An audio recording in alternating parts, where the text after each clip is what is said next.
ভালোবাসি ভালোবাসি এই সুরে কাছে দূরে জলে স্থলে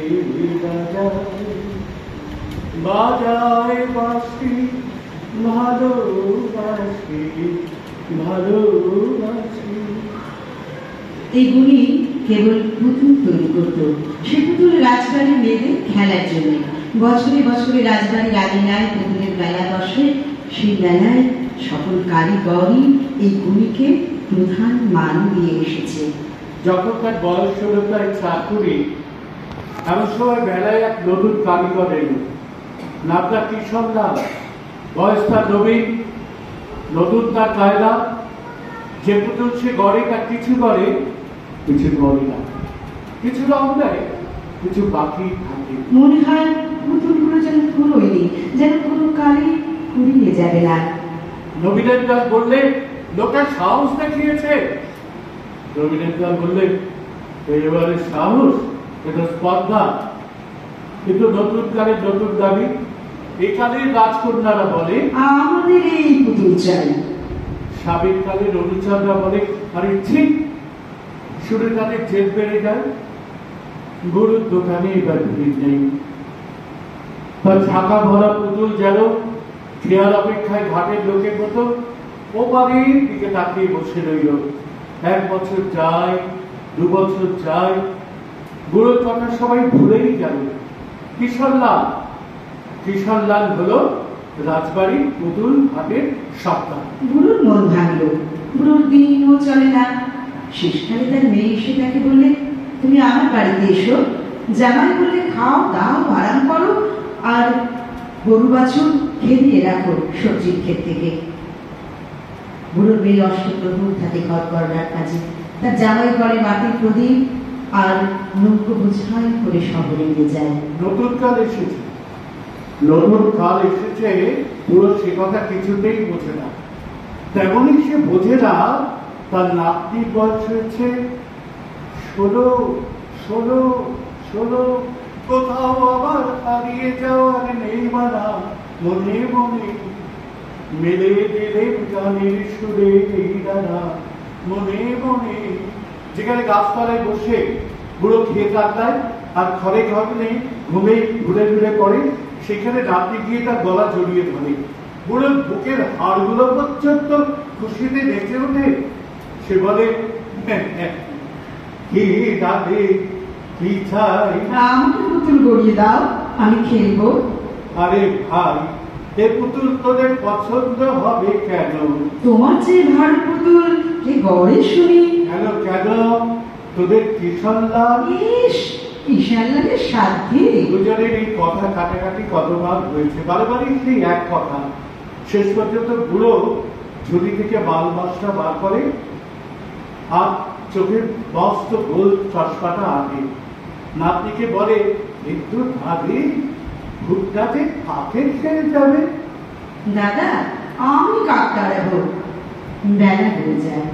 দূরে ইদারা থেকে বলদে জল টানে, তার শব্দ আসে। নাতনি কাক তাড়ায়। বুড়ো বসে বসে পুতুল করে। বুড়ো সকলের চেয়ে ভয় তার মেয়েকে। সে কি শাসন বড় করা। তার সংসারে সবাই থাকে সাবধানে। বুড়ো এক মনে পুতুল করতে বসেছে, খেয়াল ছিল না। পিছনে ঘন ঘন হাত বুলিয়ে মেয়ে কখন সামনে এসে দাঁড়িয়েছে। যখন বুড়ো চেয়ে দেখলো তার মেয়ে এসে দাঁড়িয়েছে, তখন চশমাটা চোখ থেকে খুলে নিয়ে অবোধ শিশুর মতো তাকিয়ে রইল। মেয়ে বললে, দুধ ধোয়া পড়ে থাক, আর তুমি সুভদ্রাকে নিয়ে বেলা বইয়ে দাও। ও অত বড় মেয়ে, ওকে পুতুল খেলার বয়স। বুড়ো তাড়াতাড়ি বললে, আহা সুভদ্রা খেলবে কেন? এ পুতুল আমি রাজবাড়িতে বেচবো। আবার দাদির যেদিন ঘর আসবে তার গলায় তো নহরে মালা পড়াতে আপনি। আমি তাই টাকা জমাতে চাই। মেয়ে বিরক্ত হয়ে বললেন, রাজবাড়িতে এই পুতুল কিনবে কে? শুনে বুড়োর মাথা হিট হয়ে গেল। চুপ করে বসে। তার পুতুল রাজবাড়িতে কেমন না কেনে দেখব। দুদিন পরে সুভদ্রা এক কাহন সোনা এনে মাকে বললে, এই না আমার দাদার পুতুলের দাম। মা বললে, কোথায় পেলি?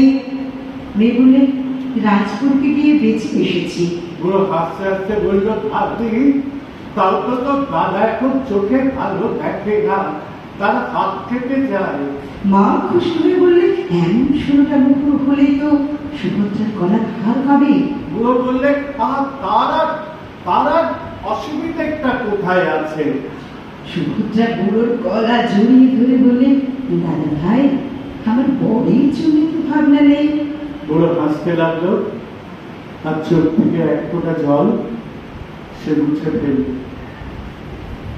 এই সুরে কাছে দূরে জলে স্থলে বাজায় বাজায় বাঁশি।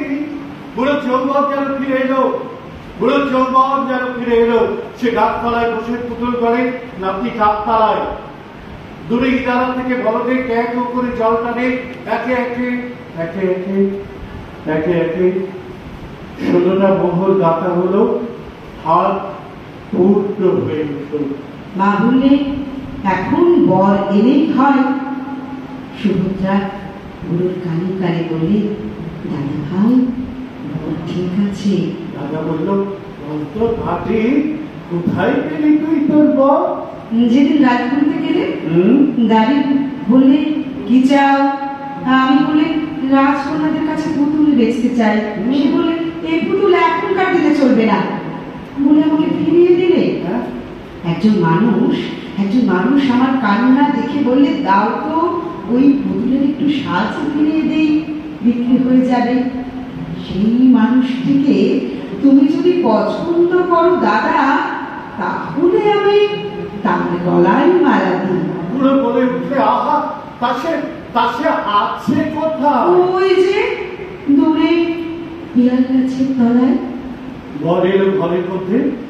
বুড়ো তাকে দেখে বললে, আরে এ যে আমাদের কিসের কাজ?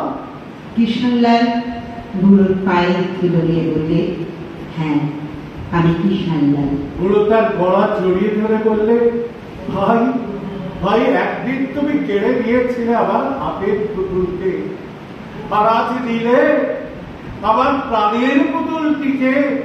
নাতনি বুড়োর গলা ধরে তার কানে কানে বললে, দাদা তোমাকে শুদ্ধ। ওরে ওরে ওরে আমার মন বেঁধেছে, ওরে ওরে ওরে আমার মন বেঁধেছে, আরে আজ আমায় কেড়ে সে যে আকাশ পারে হাতে বেঁধেছে, তারে আর নামায় কেড়ে। ওরে ওরে ওরে আমার মন বেঁধেছে, ওরে ওরে ওরে আমার মন